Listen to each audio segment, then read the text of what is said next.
Good evening. I love that cool music. It means it's Monday, Brendan, and it's time for Melton Law Monday with Martin and Martin. He's Martin. I'm Martin. We're the Martins. Smash it. Smash it. Smash it. Tell them Smash to it. All Smash right. the subscribe button. It's on the bottom right. It says subscribe. Smash that subscribe All right. button. What's up, buddy? Our distinguished guest is waiting in the orange and blue room. I don't want to keep him waiting, but tonight it's time to get down on the depth chart and start talking about players that maybe you don't know about.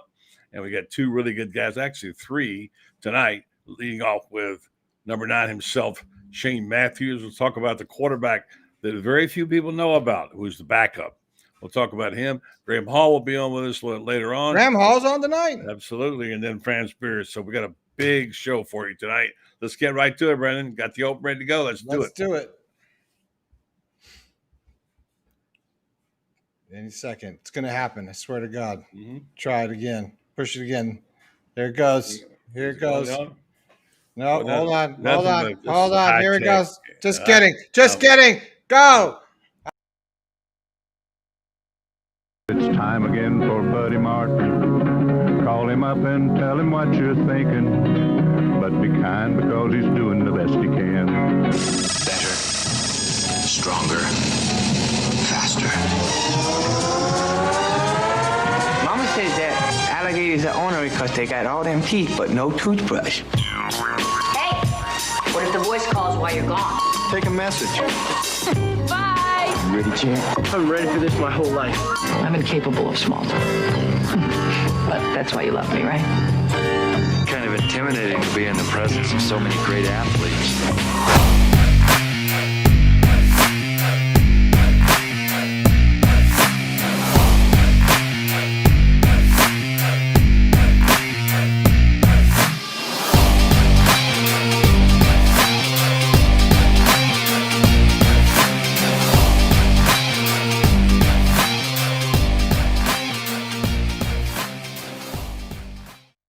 The guys are already out tonight, Brendan. They're lining up, ready to go. We've got Dan Bond, Michael Burton, Robert Turner, Tommy Scale, Terry Johnson, Buck Wade, Charles Goodman, all ready to rock and roll on a Monday night. Melton Law Monday night. It is a Melton Law Monday night, and we're counting it down. We got ball coming up here in just a few days. You'll be going to Utah here next week. Then we've got a live show out there, so that's going to be fun. Tonight, Franz Beard, the Iron Duke. Happy birthday to the Iron Duke tonight. How about that? Happy birthday to you. Mm-hmm. Yeah. Blinky the Fun Clown from Denver, Colorado. A reference that nobody will know. Well, there you go. And also, you know what's happening tomorrow night? What? The highly publicized, somewhat controversial Netflix series, Swamp Kings. You've been hearing so much about it. And we're going to watch it tomorrow. It's on. I don't know what time anybody know what time it debuts? Dan Bond, where are you? Dan Bond always knows this stuff. He knows everything. Yeah.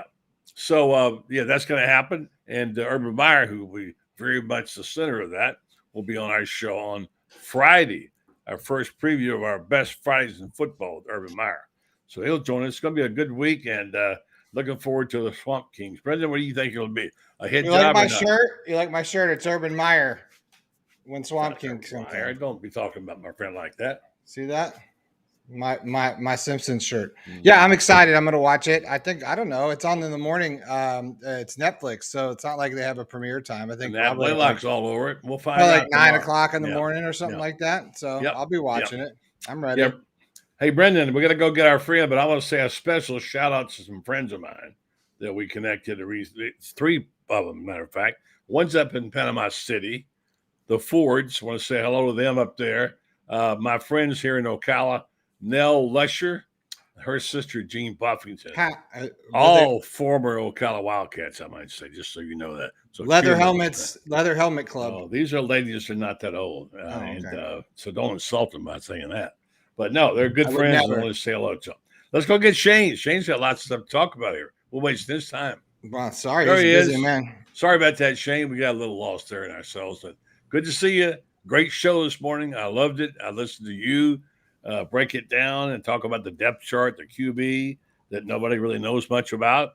And Graham Hall was on this game tonight, this morning. So he'll be joining us today. So it's time to get down to the fine print, Shane, and see who's going to play on this ball club. Yeah, it's man, it's right around the corner, buddy. And I'm excited to see how it all turns out. Yeah, you made some good comments there. Tell us about was it Leon or Leon? Micah Leon, how do you pronounce it? Leon?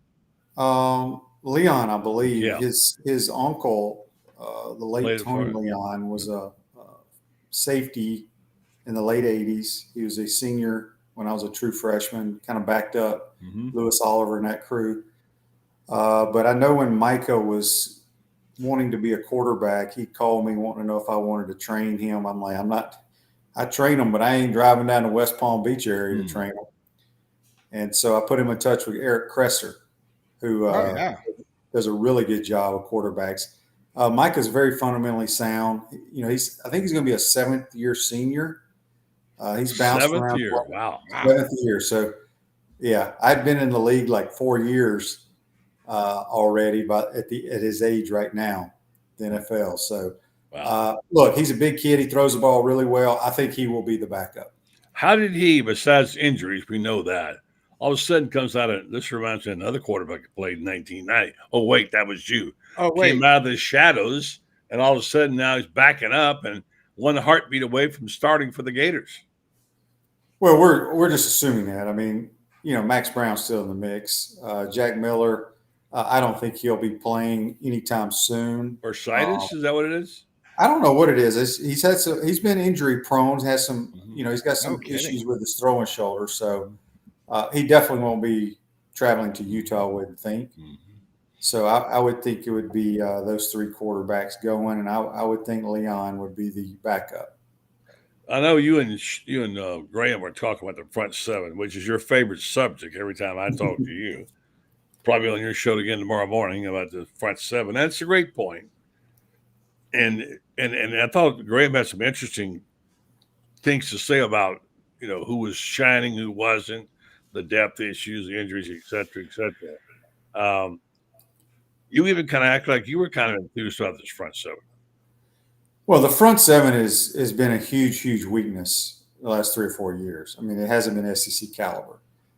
I don't know if it's there yet, but it is light years ahead of last year.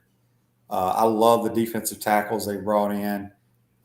They got great size. They've had great production, and you know, we'll see. You know, it's that's the thing is you hear things or you see things at scrimmages or what have you. Offense does something good, then you're like, oh damn, we might not be very good on defense. Then if the defense does something good, gets a bunch of sacks, well, hell, we can't block anybody. That's why I hate scrimmages, quite honestly, because I don't know what to take out of them. At least you get to see him. Shane, he gets to see him. We don't get to see him, Brendan. Yeah, I mean, you know, look, I do not like. I mean, you have to tackle, you have to be live. But, man, losing Cam Carroll hurts. Yeah, that was explain exactly why. Because this guy hadn't played. He obviously had a lot of promise. I think Graham said today he thought he was going to be a key weapon catching passes out of the backfield. And you agreed. And why was Cam Carroll, although he was a good-sized guy and a hard runner, why was he so key when you got a team that's got 2 other really world-class running backs on it?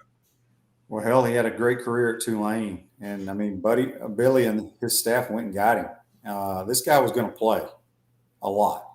And it's a shame. I feel horrible for him. Yeah, you feel bad for him. Really. And, it was not – you knew he was done as soon as it happened. Shane, I wanted to go back, and you said this offensive line is light years ahead. I know we have 2 defensive line. Defensive line. Defensive line. I thought you said that's why I want to make sure. Defense. I know. Other than obviously what you just said, how so do you feel like they're light years ahead? It's a pretty big statement. Well, they ain't been very good the last couple of years. Right. I think we're clearly better across the board on defense and the front four. Linebackers, we brought the kid in from Ohio State who's a solid player, not a super player, but he's going to be solid. We need Derek Wingo to step up and play like a 5-star. My man, Derek Wingo, I like that guy. I've liked him for 3 years. I So want to see him on the field. I just think for Florida to win 8 or 9 games, it's all going to come down to the front seven, personally. I think that's the most important area of this roster. You're sticking with your 8 and 9 still, right? Yeah. Okay. Yeah. How much difference has Austin Armstrong made to this defense, if any? And I'm talking about relatability. I was sitting around listening to your show this morning, and I was sort of taking some notes, and I was just thinking about how, when a coach can relate to their players, especially in today's age of athletes.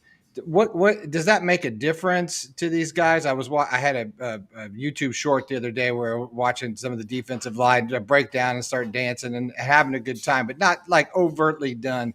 I was just wondering how much is that relatability important in today's on today's football teams, and do you think Austin Armstrong brings that?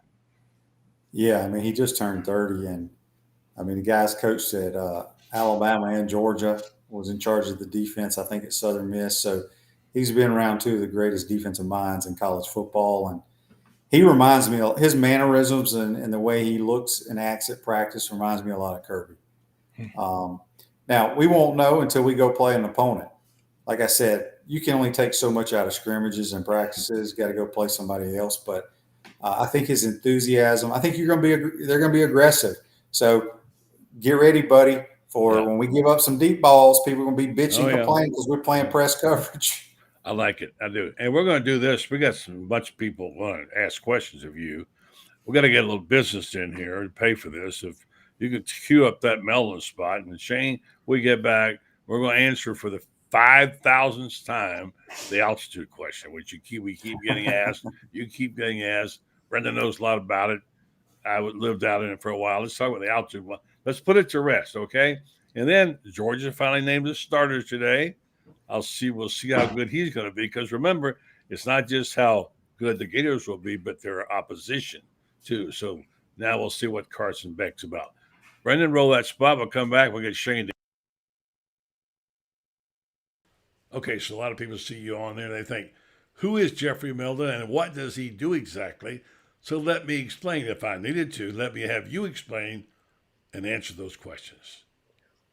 Melton Law helps folks that are seriously injured in accidents. And one of the advantages is that we're local. The big box lawyers, the big box stores you see on TV, you're never going to see them. When you come to Melton Law, you're going to see a Melton, either myself or my son, Kerry. And we're in the community. We give back to the community. We help lots of people put their lives back together. But one of the main themes that I want to share is whether it's Melton Law or any other local firm, I think we should support our local businesses. Why go out of town? And, most of these firms are running the case out of a different city. They don't, really have the same connection. In the trunk of a car someplace. Car, truck, we have golf cart crashes. We have all kinds of crashes. But the main thing is I support all of our local businesses in Marion County, Alachua County, Columbia County. So that's my message to everybody. If anybody's in a serious accident, give us a call. It's free. We'll get you in the right direction. And, we hope that you're not, but somebody will probably be involved in a crash, and we're here to help. And we have a great office, fully staffed in Ocala, Gainesville, and Lake City. All right, Melton Law, they won't back down. And all right, Shane, you ready to knock them down? We got a bunch of people asking questions there. Let's go to. We don't have the hotline like you do. Ours just plain old messages. So All right, couple of things. Let's put to bed the altitude thing one more time. And by the way, kudos to you, says one of our listeners, Dan Bond, says Shane and Graham had a great discussion about altitude and playing in Utah this morning. Okay, as two guys who lived in altitude for a long time, covered ball, you played it a bunch of times. The altitude thing is real. If you're going to drink 3 drinks your first night in Colorado, it's fine. You try to walk up a flight of stairs the next morning. But basically, it's as much a mind game as anything else. Would you agree, Shane, that's a mind game kind of? Well, there's nothing you can do to prepare for it. All my years in the NFL and playing in Denver, you just went about your business. You flew in, spent the night, played the game, flew out. That's what the Florida Gators are going to do. They're going to fly out on Wednesday, play the game. Now, they're going to fly back on Friday, though, because of the time change and all that kind of stuff. But not going out early. I actually was talking to a couple of doctor friends, and they said to get acclimated to it, you got to go out there about 2.5 to 3 weeks and get used to it. But it's overblown. It's not going to be a factor. Brendan, you covered a lot of teams when you worked for TV out there, and especially the Avalanche. I played sports in it. Yeah, you played sports in it. And how do you feel about it? Well, I just think it's a different kind of, when you're talking basketball, you're talking a lot more running. It's a lot more of that cardio type of a thing. I think it's probably affects them more. I'm not saying football players don't experience that, but you're going, all through the quarter most of the time with very little stops. I think it's a different type of an animal. I think I agree with Shane. You when you're an elite athlete. I think Salt Lake sits at like 4,200 and change, which is less than a mile above sea level. I just don't think it's going to affect them that much. I don't think they'll go out there and, like Shane says, you really got to be there 3 weeks to make a difference. And the biggest thing you can do is hydrate, drink a lot of water, be conscious of it, take a break when you need it. And I think that's going to be a non-factor. All right. A couple more things here. Let's get to real quick. Let's see here. Dan Bond points out Georgia's starting quarterbacks in Jacksonville. Yeah. Carson Beck, a guy Florida wanted real bad, didn't get. He committed. He committed to Florida. Yeah. Mm-hmm. And that's when Anthony decommitted and said he was going to go back to Penn State. And then Carson Beck decommitted and went to Georgia, and Anthony came back. There you go. Also, I want to mention, let's see, what it was. Buck Wade says, I remember the Utah kids saying humidity in Florida wasn't going to bother them. I remember 3 of their kids vomiting before the end of the first 15 minutes. Humidity is a lot different, though. Your comment? Yeah, I mean, Utah players aren't the only people that vomit in the South. I mean, it happens with guys that train in it daily. So, look, if anybody has a plan and researched the altitude, Billy would have us prepare. I mean, if we needed to go out 4 or 5 days early to win a football game, he would be doing it. So they've done their research. Yeah. All right. So a little bit of a buzz. Several people have ticked off Florida's not getting any love, not ranked by anybody. Although I think they were like 18th in FPI or something. But to me, it doesn't bother me. I think it really can be used as an advantage, as we talked about, being the underdog. How do you feel about that? And do you think this will change? Obviously, they beat Utah will, but do you think this is a miscast role? These Gators, you think they're you must think they're a top 20 team because you picked them to win 8 or 9 games. How do you feel about all the ranking stuff? It doesn't bother me one bit. I mean, they're not ranked because they've gone 6 and 7 the last 2 years. I think they're in the 28th in the coaches poll. Look, you got to go and win games. We can sit here and talk about this, talk about that, but you got to go win games and not just win one game, but back it up with another win. So we'll see. Well, don't you think, too, Florida's the type of school, they go out, blow out Utah by 30 points. Next thing you know, they're going to be in the top 15. You know what I mean? Like, well, they were unranked last year going into this game and won it and ended up like number 10. Yeah, that's what I mean. So it's a little ridiculous at that point. All right, so issues now about the roster, and we'll have in a minute, Gray will join us. There's a few little tweaks it needs. we've gone over this 100 times. You like the quarterback position. I saw somebody else today. Who was the guy, the analyst for Fox? So well known. Says he thinks Mertz is a top 10 player. I think we've established we think we're fine at the quarterback position. Offensive line is better. We know about the running backs, although they got one hurt in Cam Carroll. And we like those freshman receivers and a couple other guys out there, too, they got. So offensively, Shane, sizing it up, and Franz wrote a column about today, going over the offense. They're decent. And you've said this many times, Shane, you said that Graham is not a management quarterback. He can do more than manage the game. He can throw the football, as I think I'm quoting you right. He has a nice throw. And you said he's very smart. Am I correct? He's extremely smart. He can make all the throws that needs to be made. He knows where to go with the football. I think this offense is going to be really good. And I'm sticking with my prediction, 8 or 9 wins, and it's going to come down to me. I mean, you got to win all 3 phases. Everybody's got to play well, but we have to play really well on that in the front 7 on defense. From what you've seen in practice, or you've seen more than most.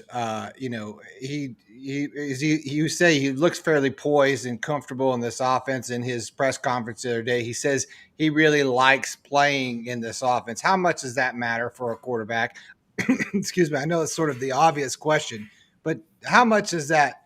When a quarterback says that, I mean, those are the kind of things you want to hear. Am I right? Yeah, I mean, he obviously has some comfortability in the offense, and there's offenses that you're more comfortable than others, depending on the terminology or the scheme or how they're teaching things. So, look, like I said, he's extremely smart. I don't know from a book smart what his GPA is. I'm sure it's pretty good, but football IQ, he's as sharp as I've ever been around. Wow, that's a big statement. One more from Perry Mason. Shane, are we too deep across the defensive line and offensive line? I mean, quality deep where there is not much drop-off, question mark? Perry wants to know. He was asking about the offensive line? He asked about both. Said, are we too deep across the defense and offensive line? That I don't know. I'll be honest with you. Offensive line, they're big. They're way bigger than they were last year. It's hard to evaluate offensive line play until you go play a game. You give up a bunch of sacks, you can't run the football. We ain't doing real well, right? So we'll see. Time will tell. The depth's not where it needs to be from in any position on the. Maybe they're deep at wide receiver, but they got a lot of young guys. Right. But this is still next year. I think he'll have the roster set the way he wants it. Right. But we're fine. We're good enough to go play right now. All right, we're going to bring Graham in here for a minute, and I want you guys to tackle a subject together. Good evening to you, Graham. Hey, Shane. Long time no see. Buddy, how you doing, man? Good. Hi, Graham. How are you? Nice hey, Brendan. Gets his feelings hurt if you don't. I do get my feelings hurt. I thought we're bros, man. Yeah. Of course, man. Well, anyway, you guys were great this morning. I thought it was really one of the most illuminating sessions on the Gators I've heard about the roster because it's everything. Before we go there, let's switch subjects just 1 second. FSU. The AD came out today, Michael Alford, who it was rumored he was looking at USC and says, no way, Jose. He's staying where he is. And so it looks like the whole idea of the ACC, expanding and beyond what they are, it's not going to happen. And the ACC, I don't think they'll be seeing FSU leave. Your thoughts about that first, Graham, and then Shane, do you think we're done with expansion at this point? Real quick, I think FSU leaves the ACC by the end of the year still. I've heard a few things that they're looking to get out, maybe go to the Big Ten or something like that. I'm still convinced it happens, and if Michael Alford's smart, he would not turn down that USC job this early. You only turn down a job like that unless you're not really a candidate, in my mind. Shane?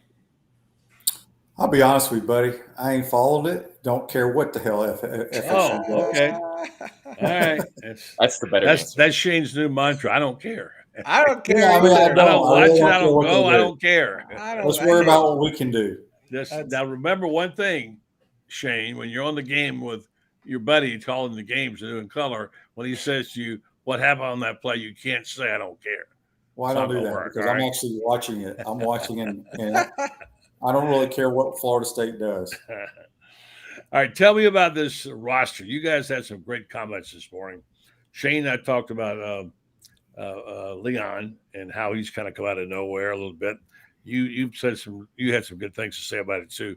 Is this kind of odd, Brendan? This guy comes out of nowhere and suddenly he looks to be the backup, although as point out that Brown still has a possibility there of making it. So, are you what about the storyline, guys, on this guy and where he came from? And as Shane says, he's a big guy with lots of experience. I want you both to tell me how this is possible. Graham? A thorough evaluation, absolutely. I think that there weren't a ton of quarterback options that you could get of someone who had experience at a Power 5 program and then was 24 years old. I think that Billy Napier saw firsthand the value of experience, a guy who's been in a program 5-6 years. And it was really an assurance ad in my mind because you were potentially going to add 2 freshmen to the roster this year, right? And Jaden Rashada, who looks like he has a chance to win that Arizona State job, and as well as Austin Simmons, who went to Ole Miss. So one injury was all Micah Leon was away from getting a share of second team reps with Max Brown, and we saw that injury happen. Not a significant one, of course, but Jack Miller's dealing with a little tendonitis. So Micah is getting at least a little bit of some second team reps right now with Max Brown at the end of fall camp, and we'll see if that continues when Florida opens camp or opens their pre-week of camp to prepare for Utah. But as of right now, you have a guy who's 24 who can give you a little experience, and that's some value. Do I think he's going to see the field this year? No, I don't think that's going to happen, but he's a guy that you can count on to run your practice setup the right way. And more importantly, it'll allow you to kind of have those 2 practice sessions from a quarterback perspective, because you have depth at the position if you count him as a scholarship guy. If you get Miller back, that's 4 guys who can run your practices for you. All right, we're going to let Shane get out here and go have his cookies and milk, go to bed after this question, because he got to get up tomorrow and do his show. He's stuck with me, so he's going to have a hard job in the morning. Shane, of all the things you've seen at practice and the people you've seen, the players you've seen, what's the one thing or one player or one coach, your takeaway, where you were the most impressive, when you didn't impressed with, you didn't expect to be, Shane? Oh, goodness. Like I told you, I really like the freshman wide receivers. I think Trey Wilson's going to be a star. And I think Ricky Pearsall looks a lot better than he did last year. Why wouldn't he be, right? You got more guys to throw the ball. Well, he looks quicker, faster, stronger, running better routes. But I mean, those are the 2 guys that stand out. When you go to a practice, I look at skill guys. I look at guys that score touchdowns, and I think those 2 guys can score a bunch of touchdowns this year. Say again what you said, so people can hear you loud and clear about how good these are these guys, and what they remind you of. What threesome? Oh, well, Ike Kwesi and Reed L. They're all built differently. They do different things like Ike Kwesi and Reed L did. I mean, every time I say that, people are like, they look at me like I'm laughing. Well, when Ike Kwesi and Reed L signed here, nobody knew what the hell they could do. Right? Right. Yeah. Until the ball was thrown to them in the air and they made plays. I think these guys can make plays. I would say these guys even have more fanfare now than they did when they signed. I remember when they signed. We didn't know who they were. I mean, here's the thing is you had no idea. Ike Hilliard played like DB and quarterback. Okay. So nobody had any idea what kind of wide receiver he could be. I think Kwesi was a damn option quarterback too. I don't even think he played receiver in high school. I'm not so sure Jack West wasn't a quarterback. No, so I just said Kwesi was I'm pretty sure he was an option quarterback up in Georgia. Okay. So anyway, we don't know what they're going to do. We didn't know what those guys could do. Danny got on the ball, and they did the rest. Shane Mathews, pot up with Mathews in the morning. I'll be potting up with him tomorrow morning. Got to go to bed early and get my coffee so I can be sharp tomorrow, Shane. Thank you, man. Appreciate it very much. Bye, Shane. I'll call you tomorrow. Good seeing you, Shane. Y'all take care. Thanks. Thank you. Hey, Graham Hall, I know, buddy, you keep talking. I have a couple questions for our guests too. Sorry. Just a little. I'm sorry. Graham, I thought my name was on the show, but I guess not. Go ahead. Yeah, I know. Well, it's all ego. I get it. I've been feeding it forever. I get it. But I just want to, little breath there. Hey, Graham, Billy Gonzalez, we're talking about, Shane was mentioning references to guys looking sharper, running sharper routes. Have you seen much of his coaching style, and how much do you think he affects this team this year? Yeah, comparing him to KC, Kerry Colbert, you have a wealth of options right there, right? You're not just, it's kind of like apples to oranges, but you're getting some great produce no matter what, right? I mean, Kerry Colbert last year was running routes with guys. He was lining up a defensive back. He was jabbing guys on the line. He was actually going out there doing it. Billy Gonzalez's coaching style is a little bit different. He is as engaged, but he's more of a vocal guy, more of a continuously coaching, providing feedback type guy. And not to say that KC isn't, but I think you can see that Billy Gonzalez is a little bit more attention to detail oriented in between each drill, each repetition for those guys, because obviously there's an onus here to get the younger guys ready, right? On top of that, I think you have this little belief that these younger, inexperienced guys are going to have to step up this season in play. So they're going to have to maximize every single rep. And I think a lot of what we've seen is an emphasis on creating an advantage within the first 5 yards. Obviously, what I mean by that is, snag technique, placement of the hips, accelerating through your footwork, making sure that you're squared correctly when you jab so that you can turn your defensive back and take off and go. I think part of what Shane means, not entirely what he means when he says this, when he's praising the freshman wide receivers, but those guys are just a different type of athlete. And people, maybe they're like, what do you mean by that? But, you can coach an athlete to play wide receiver, but you can't really coach a wide receiver to become an athlete, if that makes sense. And I think right now they've got some athletes that are fine tuning their receiver abilities, and just comparing them to some of the guys that have come in through here before.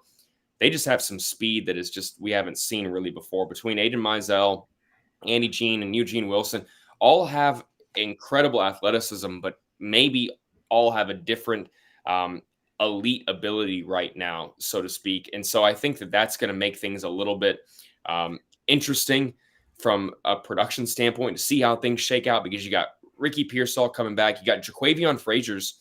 I know you guys know that name. I think he's going to start this season for the Gators. He looks big Frazier fan. I really like him a lot. Light, right? And if he can play Marcus Burke, and then you have 3 freshmen, I mean, that's 6 wide receivers right there. When many people were talking about this being a unit that wasn't going to have any guy outside of Ricky Pearsall, Florida's going to also throw the ball this season. I don't know if that maybe has been downplayed a bit, because we talk so much about Trevor Etienne, Montrell Johnson, Billy Napier rushing the football 50 to 60% of the time. That's going to happen, but they're going to throw the football this year. I mean, they're going to throw it 30 times a game. I mean, that's going to happen. Florida is going to look to throw the football and establish the run. So I think you're going to see a lot of these freshman wide receivers this year. And I think you got to give Billy Gonzalez a lot of credit, because he has hit the ground running from an enthusiasm standpoint. Last thing I'll say on this, in 2021, when that coaching staff, the Dan Mullen coaching staff, deteriorated and they all went their separate ways, Billy Gonzalez was one of the only guys who stayed in the state, and he kept recruiting as this sport evolved at an incredible rate. As transfer portal, NIL, all that took off. I mean, the guy didn't lose any of his passion for coaching the game, his passion for recruiting, as so many coaches we have seen have that happen to him. He's still hungry. I think you're seeing him, pay off in recruiting right now as well. Has it been perfect? No. A few guys that would have liked to get from the in-state area. But when it comes to getting a guy who's hungry, knows what he's talking about, has experience at UF, and was able to fill in a void where they were looking for a guy in the beginning of March, Billy Gonzalez just kind of seems so far like, I hate to say a home run hire, but it's filling a void as probably as good as you could have done. Now, that's a great point. I'm going to jump in there real fast and get out. Sorry. And I'll tell you how I think that prediction fared. Sorry for interrupting. I want to just jump in and jump out. That brings me to the last question. Don't cut me off. I'll keep rambling. No, I want to say you nailed it because, and the thought occurred to me is that think how much better Ricky Pearsall might be under Gonzalez. I mean, think about that. If he gets 8% Well, look at what better, Shane just said. He already looks. He's running sharper routes, and I know, you know, but he didn't say why. And I think maybe, and I'll leave it with you and Graham to discuss. I think this guy's going to make him better. And now you got that guy leading the way with these young studs. I think these receivers are going to be dynamite. I'm really looking forward to it. And don't forget before you leave, tell us about the 247 special. Brendan, you go ahead and finish. Well, I just was going to say, it was dovetailing on what Graham was saying. When you play the skill positions, and really at this level, it's this little sort of secrets that you don't get at the other high school level. Sure, you learn bump and run, and sure you learn to run to first down on your routes to get make sure you learn all those little things, but it's these little tiny technique things that a guy like Billy Gonzalez, of years and years of doing this, that knows that works at this level, and people who don't understand the position, what you don't see off the ball, or what you don't see when there's 2 or 3 runs that happen, is these receivers learning to run these guys off.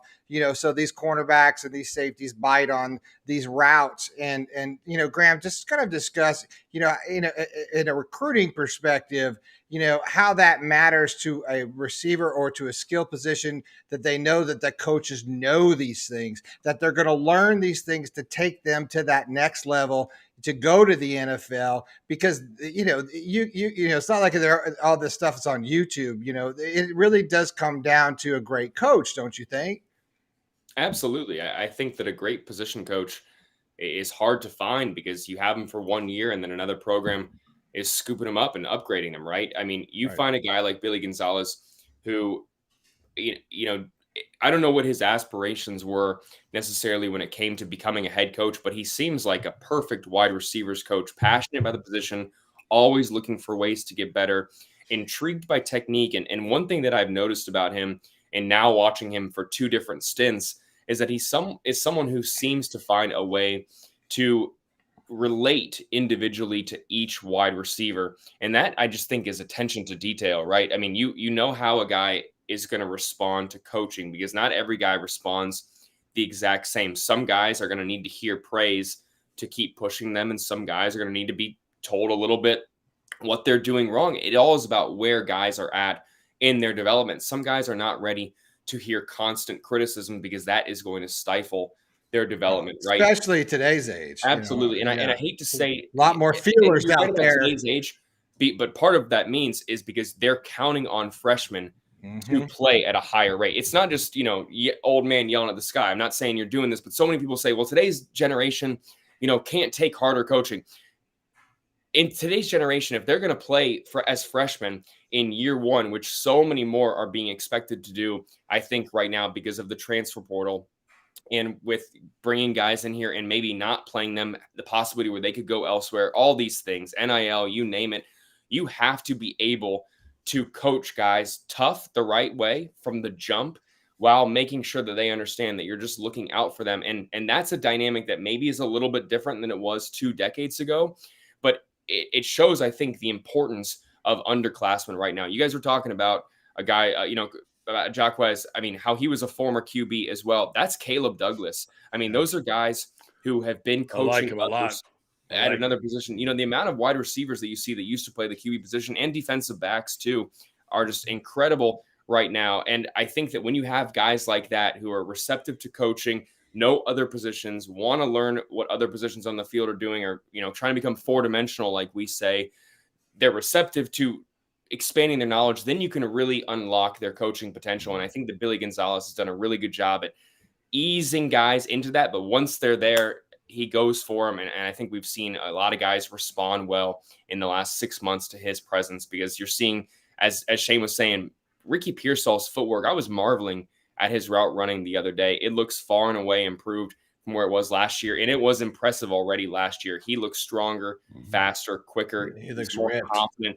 It's a scary thought for other teams. And he's going to return punts. I mean, he just needs to stay healthy, and he has a chance to be all SEC in my mind. Let's bring the birthday boy in. Let's say let's do happy it. birthday. It's Franz's birthday? Yeah, it's Franz's birthday. Happy birthday to you. Happy birthday to Franz. Happy birthday, dear Franzie. Iron Duke in the house. Happy birthday to you, Francois. Awesome. Hey, let's let Graham say. Woo, it's your birthday line. It's the president. Yeah. I'm on the birthday. You can't wait. Let's let Graham get his word in here about hold on. 247. Hey, before you go to your 247, I just wanted to ask you, do you have any hot recruiting takes before we go? I know there's a couple targets out there. I just wanted to know if you wanted to, pass along to our, 90 people we have online right now. Smash the subscribe button. Hey, is there any news out there that's recent? There is plenty of news out there right now, but I kind of wanted to give a little. I'm going to give a plug real quick about 247. Yes, go ahead. Yeah. I also want to give everyone. I want to tell everyone to breathe a sigh of relief real quick.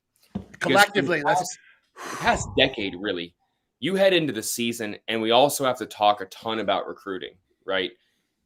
That made it really tough for the coaches because they're caring a ton about recruiting. They're worried about getting this top 10 class. That obviously is going to take away from a little bit of game prep focus. If it's not taken away from your game prep focus, it's taken away from your sleep. And that's hurting your life. So I think Florida has worked their tails off for not just the past 8 months, but really the past 20 months to get this class in where it's in 247 Sports' network right now is the number 3 class in the nation.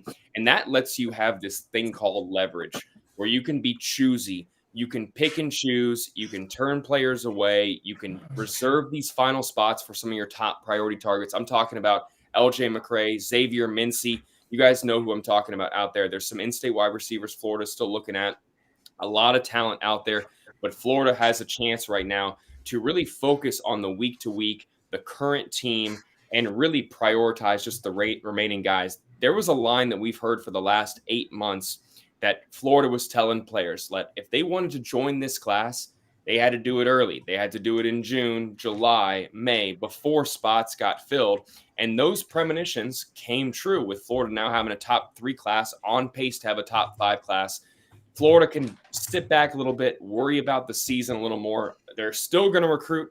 Of course, I hope that I'm not sending that message. But everyone worrying right now about recruiting, the focus now, we've done that for 8 months in my mind. The focus is on the season. If Florida handles business on the field, the recruiting will take care of itself. They'll land the guys in this class, and it'll be the best class in a decade. If they don't take care of business on the field, then we're going to have to talk about recruiting again. No. It's 247 special. 50% off. We're about to do a week 0 promo. If you're looking to join, it's upgradable after the promo. You can get Paramount Plus with it as well. It's the best deal in Florida coverage in my mind. I know you guys do a tremendous job as well. But if you want to stay in tune with what Utah fans are saying, Kentucky fans, FSU, you can read all those message boards, get some inside scoop from all the best beat writers at each network, at each site in the network. Do it right now. I think that deal goes on in a couple of days. It's going to be less than $60 for the entire year. That's cheaper than Twitter Blue. That's cheaper than Netflix. 2 months of Netflix now. So look into it if you're not a member. If you want more information, reach out to me. Twitter at @GrahamHall_, and I'll be back really soon, of course. The Minister of Information also. I'll buy a used car from you. How's that? If this doesn't work out, I may be doing that, Fran. Hey, are we gonna have? Trust me when I say it. You can sell. We gonna have a soda pop in Salt Lake together? We'll have more than a soda pop, my friend. All right. Well, good. I'll look you. I'll look you up when I get in there Wednesday. Please do. Thanks, Graham. Y'all take care. Minister. Appreciate it. See you soon. All right, 2L. Good job, Graham Hall. Get right to our man, Francis Beard. What happened to Franz? Well, I just had to change it up. I wanted him to come in. I wanted him to come in and have it's his birthday. He had a phone call from the president. I know he's a big fan of Big Biden guy, and I knew he was excited about it. Oh, give me a break on that. No. All right, hi, Franz. 21 again. Yeah. 21 years ago. My name was Joe Biden. All right, I'm sorry. 21 years old again, Franz. Welcome to the show. Do you feel any different, and can you bestow any wisdom on us at this particular juncture as an older He person. can't dunk anymore. Okay, that's all he has to 72 say. years old, and I don't feel a day over 71. There you go. Saw a great T-shirt. It says, "It's weird to be as old people," and I like that. Well, here's the thing about it, brother. You might be old like me, but you're grinding it out at a high level and high rate, like very few people. So let's just keep it going. We're the old guys. Let's keep it going. And you got to. I'm not. Good column today, Franz, on the offense, which I want to get into because I think it's important that you keep tabs on these guys. You can go down man for man on the offensive line, the wide receivers, whatever. And I would think, just knowing you and reading your column today, where you did the offense, and tomorrow, I believe you got the defense. You sound pretty upbeat on this offense, brother. I believe this offense is going to be vastly superior to anything Paul Feinbaum or Matt Hayes or any of these others detractors have to say about it. Urban Meyer, who I think is a pretty fair judge of talent, wouldn't you say? I think we could all agree on fair. it. Yeah, it's pretty good. He's made some pretty good evals over the course of the years. Urban Meyer says Graham Mertz can get the job done. Urban Meyer says Graham Mertz is the guy. And he wanted to recruit him, didn't he not? He did recruit him. He did recruit him. I never wanted to. He wanted him to play for him. Yeah, he did recruit Offered him. Offered him. He also had offers from Dabo, from Nick, from Kirby. They're pretty good coaches. Harbaugh wanted him. You know, by the way, Harbaugh, did you see Michigan is giving Harbaugh a three-game self-imposed expense? You know what this is like? This is what Michigan Ward Manuel just went to the NCAA. You can't say that, Franz. Oh, yes, you can. I didn't say it. I just did it. I like that. Flying the bird with. Wait a minute. We have a bulletin here. It says Superjet. $99.99. Stop. $100 for the best damn show on the planet. Thanks, Buddy and Brendan. What? That is huge. $100. That pays Joe for Blackburn. All right. Thank you, Joe. Yeah. We can afford to eat again for Franz's birthday. That's right. This offense is going to be good, guys. And I'm not saying that it's going to be a great offense because we don't know that. You know, injuries, we never know what's going to happen with injuries. The big concern for everybody, I promise you, better be Graham Mertz. You know, we came into this season thinking, what happens if? Well, right now you got Jack Miller III, who's got rotator cuff tendonitis. And I'm telling you what, he's got a glass jaw, that guy. I'm sorry, but he just having had rotator cuff surgery, I got to tell you what, that is no fun whatsoever. I've had the surgery, and let me put it this way: it took me 2 years before the doctors told me that it would be good for me to play golf again. So I'm down here just so you know. Well, it's $100, Dad. Sorry, it's more than we've made in a month. Yeah. Sorry. What's that guy, Franz Wilson, who always couldn't see his face? Yeah. Well, that's me. Well, that's right. Good point, Francis. You're right. You're right. I got a face made for radio anyway. Yeah. By the way, you're not answering your question, the big pressing question for Franz Beard. What kind of cake are you having today? Chocolate? Coconut. Coconut? Of course. Of course. Franz Beard, Iron Duke eats coconut. There you go. I eat coconut cake every year for my birthday. Well, that's of course. And now I'm going to get you like a coconut cake from Publix, because if you're going to get a cake, you got to get it from Publix, right? To answer the question that somebody put in there, Urban Meyer never said Joe Burrow was trash. Urban Meyer understood and helped Joe Burrow get the gig at LSU, recommended LSU when LSU wanted him. Anyway, that's just how it's easy for Urban to get criticized no matter what he says. Anyway. There are people out there that will believe anything. You know, it was on the internet, so it has to be true, right? Oh, it is true. Yeah. Well, actually, if you want to know more about what Urban says, we have several videos on this here YouTube page that you could smash and subscribe right now. But there is at least 3 interviews on there, and we will have Urban, this week, buddy? That's Friday. It'll be on Friday. Yeah, so let me say real quick, Titan MRI sponsoring this segment. I want to get right to that, and then I want to get to Franz's great information he's got. We're getting questions. They want to know Franz to go over the secondary, and that's tomorrow's column. Let me just say, first of all, Titan MRI, worth the short drive to Gainesville. No insurance, no problem. You can pay with cash or card on the same day scheduling. Start feeling better today. Titan MRI is North Central Florida's premier independent MRI facility. Come see why hundreds of patients are visiting our Gainesville office from Ocala, Marion County, the Villages. That's TitanMRI.com. Back to Francis, the Iron Duke. How about the secondary? Well, let me finish what I was saying about the offense first. All right. The offense doesn't have to be great, folks. It really doesn't. It just has to be good. It has to be move the chains. Graham Hall was right. They're going to throw the football. It's going to be a run-first offense, but the run's going to predicate the way they throw it. This is going to look an awful lot like Alabama 2009 through, say, about 2014. Then they got Lane Kiffin, and they changed things around. Actually, 2016 is when they did that.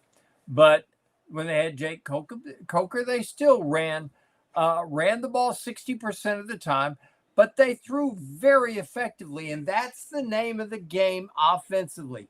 Throw effectively when you need to throw it, run the ball with enough efficiency that you can pull the safeties in, get the tight end in the seam where the safety has to back off. You can't play a one high. You're going to have to play 2 high safeties. But if the tight end can run any kind of route at all, Arliss Boardingham can do it. You got Pearsall on one side. You got a tight end can do it. If Mertz can hit the 14 to 17-yard pass, the Gators will be good. They are going to run the football. The secondary is going to be better. And let me tell you why the secondary is going to be better.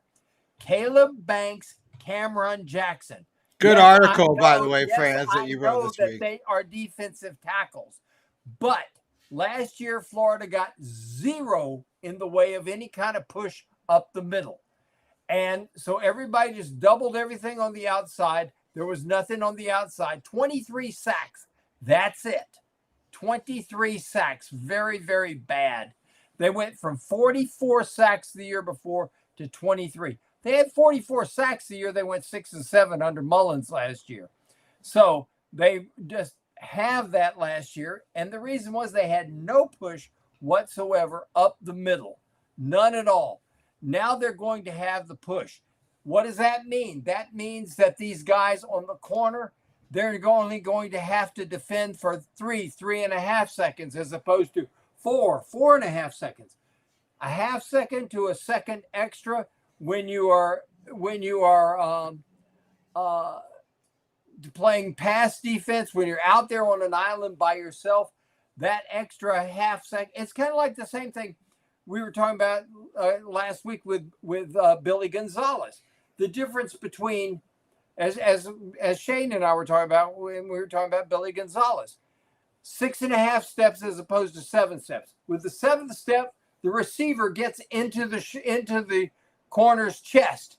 So instead of a half step, which gives the receiver cushion to recover on the break, you turn a dink and dunk route into a dink and dunk pass. But you get him in that seventh step. He's in the receiver in the corner's chest. He makes the break. He's got separation. Details. The little things matter, and the little things are going to matter on this defense. Take away that half second, that 1 second that they had to deal with last year because there was no push. And all of a sudden you get pass breakups, you get interceptions, you get bad overthrows and things like that. And this is what it's going to take to transform this defense. I'm sold on this defense being much better. All right, now go over the secondary like somebody wants you to do. Can you? Okay, in the secondary, very, very simple. They're going to run. They run what they call a star, which is basically your slot corner. Okay, can also, if the slot in some cases is a tight end, you get a bigger guy out there, and they've got those guys. Jadarius Perkins probably going to be the slot corner. You're going to have out there on the regular corners. Jason Marshall's going to be out there, no question about it. On one side, Jalen Kimber or Devin Moore going to be on the other one, and I like those guys. Devin Moore is a guy who last year I think was just getting ready to break out when he got injured and he missed the rest of the season. He was coming on very strong. He's a 6'3", 200-pound corner. And he's that big physical corner who can handle it, a big physical guy that when they flex him out. And you look at this, Georgia is going to run Brock Bowers as a wide receiver a lot of this year. He is officially listed as a tight end. He's probably the best football player in America. But you get a guy out there like that who's 6'4", who's 230 pounds, who can run like any wideout out there. And you better have somebody big, physical, and strong who can handle him. He can do that. Jadarius Perkins, Jaden Hill are going to play that star position unless they got to come with somebody bigger. If they got to come somebody bigger, you may see Devin Moore slide on down and become that slot corner. But Jason Marshall, contract year for him. He's going to the NFL. He's going to be really good. He's going to be, I would say, anywhere from a third round to on higher draft pick next year. In the safeties, R.J. Moten. If you were here in the 80s, like some of us were, who are a little bit older than some of the people that are on and the 70s and the 60s who are in this picture right now on the frame here. Ron Moten, who was built like an absolute brick, played linebacker for the Gators. His son looks like he came out of the same brick mold, and he's 6 foot, 220 pounds, hits an absolute ton. Maybe the best hitter we've had at safety in a while. You may have to go back to a guy like, for example, Marcus May. Marcus May was a big, big hitter back there. And he may be the best hitter we've had at safety since then. But he's a guy that's going to knock somebody's jock off. And you put him next to Miguel Mitchell. I like the way he came on strong last year. Probably the surest tackler back there. This is a guy that when he hits you, you're going to go down. Got asked about Jack Pyburn. He's a guy that he may be too good to keep off the field. They're going to have to find places to play him. The same is true with the same is true with the other young kid, Cameron. My gosh, he's 6'6", he's 272. They're young guys. Billy said the other day, he said, I don't know if anybody in the country has better young edge people than we do. And what he was talking about was Cameron James, Kelby Collins, Tyreek Sapp, then you got Princely Emmanuelin, who everybody knows is Emmanuelin, Pyburn, and TJ Searcy. You got 5 really young guys who can all play, and they feel it. They're hungry.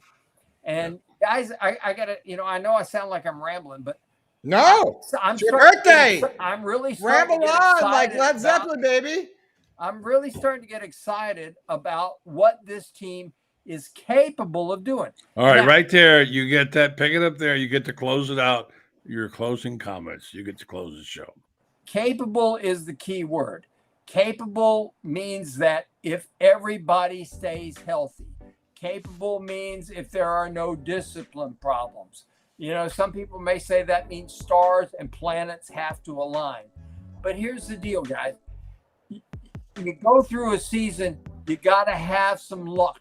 You got to have some people who stay healthy. because if key injuries, like for example, if Graham Mertz went down, look at what the possibilities are right now. Max Brown, who's never taken a snap, and a transfer from UConn who played in the 10th game of his 4th season. Whoa, that does not sound like ideal. So here's the thing we got to have. We got to have a season in which everybody stays healthy. If they do, if the health stays good, I'm telling you, this team's going to win 8 football games. They may win 9, but they will win 8. And I believe one of those games they're going to win is the 4th week of the season. And that is when our friends from Dollywood, USA, come on down here, calling the win over the Vols already. Sample our moonshine and all. Sample our moonshine. I love that shit. Our frog leg and our frog legs and things like that. They're going to be out, buddy. They are going to be out at Cross Creek. I'm telling you what, they will be out at the yearling at Cross Creek to sample. You got a pretty mouth, Franz. They'll be at the Hilton on Ocala, so they are. By the way, one of the guys that you didn't mention, I think you might have brushed over, was that quarterback at his 7th season, Leon, who was a backup guy that changed pretty high on. I didn't hear that. Leon. He played in 1 game, and that was in 2021 as a backup at UConn in a game they were getting blown out on. And he went 10 for 13 for all of 62 yards, which means he dinked, he dunked, and that was it. Yeah. But right now, it's either him or Max Brown. My guess is they would go with Max Brown. Michael Leon is a guy that I think is your you put 911. You give him number 911 as in emergency. Instead of number 7, I think is what he's got, or 8. You give him 911. There you go, 911. And by the way, I'll give you a 911 for that birthday carrot cake. Go dive in it, brother. No, coconut. I didn't say. I said you birthday said carrot. cake. I didn't say what. Coconut. I didn't say what kind. You heard something. Dive in that birthday cake, okay? Coconut cake with vanilla ice cream, guys, because it doesn't get any better than that on a birthday. Okay, you can Uber it to Ocala. It's okay, Shane. I smell the cocoa butter from here, Franz. Get an Uber and send it to Ocala, all right? Yeah. Send me some Uber Eats, would you? Have a good night, my friend. We got Happy birthday, Franz. Happy birthday, buddy. Take care, guys. Okay, Franz Beard, one of the greatest of all time. Yeah. And by the way, us one of the greatest of all time? Renstar Medical Research. Oh, yeah. Talk about this company, the stakeholders in downtown Ocala. They support this city. They support our health. They support this program, which we're grateful for. Great people. They have they warrant this too, a reputation as a high quality, patient-centered clinical research team. They bring cutting edge clinical research trials to Ocala in areas like Alzheimer's, psoriasis, osteoarthritis, migraines, fibromyalgia, along with many other things that affect us in this community. That's why they offer you a chance to be a part of these clinical research trials, because obviously they want to be able to attend to the indigenous things in our community, people who have certain kinds of issues health-wise. And by doing this particular kind of research, that can also somewhat tailor some of the things they do to us. So since their inception in 1998, Renstar has done more than 700 clinical research. 700! Continue to partner with prominent pharmaceutical and biomedical companies throughout the medical industry. Yeah. And check them out on renstar.net and find out if you'd like to go be a part of it. In some cases, you're compensated for time and travel. Bring it home. Renstar Medical Research.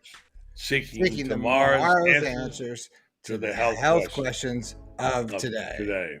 All right, good show, Brendan. Good job. Good show. Hey, I want to tell everybody about. You want to read Franz Beard because he's just as funny in his columns, if not funnier, than he is online with us. You want to read Bday Martin. You want to read all sorts of the cast of thousands. Check it out, man. Right now, if you go to GatorBaitMedia.com and you subscribe to our All Access annual membership and you put in code WINNING, that's capital winning, WINNING, you put that into the discount, bam, 20% off, buddy. 20% off right now. I didn't even ask you to do that, but just special to our YouTube subscribers. I'll go buy one. Check it out. Click on this QR code right now. Put into the discount area. It's only for our All Access annual membership. 20% off. Special code WINNING. You like that? I don't know. Whatever you say. You're the president. Winning. I'm winning, buddy. I'm Good. winning. Let's win. Winning show tonight. And winning. Thanks for listening and watching. Thanks to our guests on Melton Law Monday, of course. We've got that strong lineup of every Monday with Shane Mathews. Tonight we had Graham Hall, our old friend, the Minister of Information, and the Iron Duke Franz Beard. I'm Bday Martin. He's Brendan Martin. And you're taking us off the air or what? I have to because this is the way I do it. But, you know, buddy, I just want you to know I love you. So love you too, bud. Love you, Dad. I'll talk to you soon. All right, son. All right. We say goodnight to Bday Martin. Of course, I take us out with our little bit of jam music. Thanks to everybody who was on the show tonight. Please check us out. Hit the smash button in the bottom right-hand corner of the video screen. And you'll see the little subscribe button. Click that subscribe button, and you will be in. And check out GatorBaitMedia.com. Awesomeness. Use code WINNING, and you'll get 20% off. And it will be even more awesome when the football season kicks in. Thanks, everybody, for watching. Be good to each other.